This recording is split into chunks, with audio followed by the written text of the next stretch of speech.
Good morning students. Dear students, हम सर्वनाम का टॉपिक कर रहे थे। तो सर्वनाम के टॉपिक में हमने पढ़ लिया था पुरुषवाचक सर्वनाम और निजवाचक सर्वनाम। आशा है वह आपको समझ में आ गया होगा।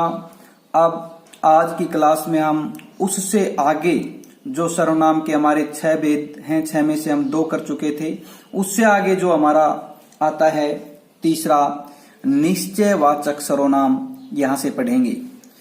देखिए, निश्चयवाचक सर्वनाम की परिभाषा है जिन सर्वनाम शब्दों का प्रयोग किसी निश्चित व्यक्ति, वस्तु, पदार्थ आदि का बोध कराने के लिए किया जाए उसे निश्चयवाचक सर्वनाम कहते हैं।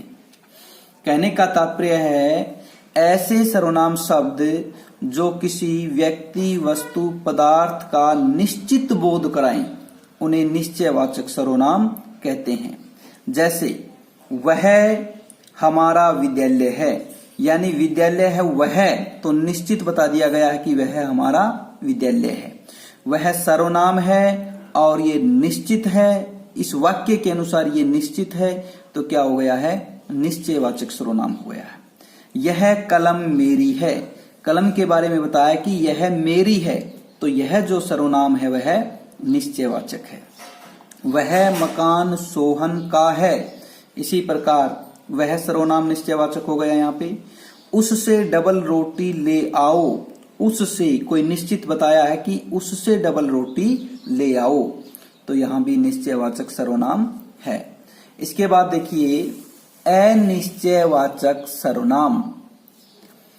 अनिश्चयवाचक सर्वनाम की परिभाषा होगी जो सर्वनाम शब्द किसी अनिश्चित व्यक्ति, वस्तु, प्राणी या पदार्थ का बोध कराए उसे अनिश्चयवाचक सर्वनाम कहते हैं। वे सर्वनाम शब्द जो किसी व्यक्ति, वस्तु, प्राणी या पदार्थ का अनिश्चित बोध कराएं, उसे अनिश्चयवाचक सर्वनाम कहते हैं। जैसे बाहर कोई आया है, अब पता नहीं कौन आया है बाहर। भाई कोई यहाँ कोई प्राणी, जैसे कोई व्यक्ति है, कोई पशु है, क्या है? बाहर कोई आया है, ठीक है। तुम वहां कुछ लेकर जाना। भाई तुम वहां कुछ क्या है? अनिश्चयवाचक है। अब कुछ में क्या लेकर जाना है ये नहीं पता, कुछ लेकर जाना। दूध में कुछ गिर गया, अब दूध में कुछ गिर गया, पता नहीं कुछ क्या गिर गया। किसी ने पत्थर मार दिया, अब किसी ने मार दिया, हमें पता नहीं वो किसने मारा है, किसी ने पत्थर मार दिया। तो यहां पर कोई, कुछ या किसी, इन वाक्यों में ये शब्द प्रयोग करने से ये सब अनिश्चयवाचक सर्वनाम के उदाहरण हो गए। इसके बाद देखिए संबंधवाचक सर्वनाम। जो सर्वनाम किसी अन्य वाक्य में प्रयुक्त संज्ञा या सर्वनाम से संबंध प्रकट करते हैं उसे संबंधवाचक सर्वनाम कहते हैं। या फिर इसकी एक परिभाषा आप ये भी बना सकते हैं, जिन सर्वनामों से संज्ञा के साथ संबंध का बोध होता है। क्या बताया? जिन सर्वनामों से संज्ञा के साथ संबंध का बोध होता है उन्हें संबंधवाचक सर्वनाम कहते हैं।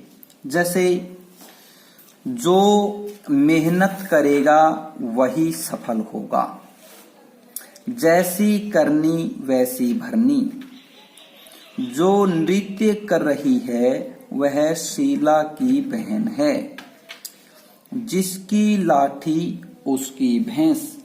या इसके अलावा आप कह सकते हैं जिसने मेहनत की उसने फल पाया। या आप कह सकते हैं आप जो कहें ठीक है। इस प्रकार के उदाहरण आप इसमें कर सकते हैं। इसके बाद हमारा छठा और अंतिम इसका भेद है प्रश्नवाचक सर्वनाम। जो सर्वनाम शब्द किसी व्यक्ति, वस्तु, पदार्थ आदि के बारे में प्रश्न का बोध कराएं उसे प्रश्नवाचक सर्वनाम कहते हैं। जैसे बाहर कौन आया है, यहां प्रश्न कर दिया गया कि बाहर कौन आया है, प्रश्न पूछा गया है। यह पुस्तक किसकी है, यहां पर भी प्रश्न पूछा गया है कि यह पुस्तक किसकी है। तुम्हें क्या चाहिए, तुम्हें क्या चाहिए, यहां पे भी प्रश्न किया गया है कि तुम्हें क्या चाहिए। तुम ये रुपए किससे लाए हो, तुम ये रुपए किससे लाए हो, यहां पर भी प्रश्नवाचक ये शब्द प्रयुक्त किया गया है, किससे लाए हो। मामा जी किसे बुला रहे हैं, मामा जी किसे बुला रहे हैं। तो ये सभी यहाँ पर कौन, किसकी, क्या, किससे, किसे, इस प्रकार के जो शब्द आए हैं इनसे सभी क्या बन गए, प्रश्नवाचक सर्वनाम के उदाहरण हो गए। आप और भी ले सकते हैं, राम को कौन नहीं जानता, या फिर आप कह सकते हैं तुम्हारा अभिप्राय क्या है, या फिर आप कह सकते हैं आप खाने में क्या लेंगे। इस प्रकार के उदाहरण आप प्रश्नवाचक सर्वनाम में लेंगे। प्यारे विद्यार्थियों, मुझे आशा है कि आपको सर्वनाम का ये टॉपिक अच्छी प्रकार से समझ में आ गया होगा। अब इससे अगला टॉपिक अगली क्लास में हम शुरू करेंगे। आप ये जितना काम करवाया गया है साथ ही साथ अपनी फेयर नोटबुक में लिख लें और याद कर लें। मैं आपको हर अपनी जो क्लास होती है उसके अंत में, वीडियो के अंत में आपको बताता हूं कि जो काम करवाया जाता है वह अपनी फेयर नोटबुक में लिखें और याद करें। साथ ही साथ जो आपको होमवर्क दिया जाता है उस होमवर्क में लिखित में भी आपको दिया जाता है कि आप ये सब फेयर नोटबुक में लिखें और याद करें। तो आज के लिए इतना ही। आपका दिन शुभ हो। धन्यवाद।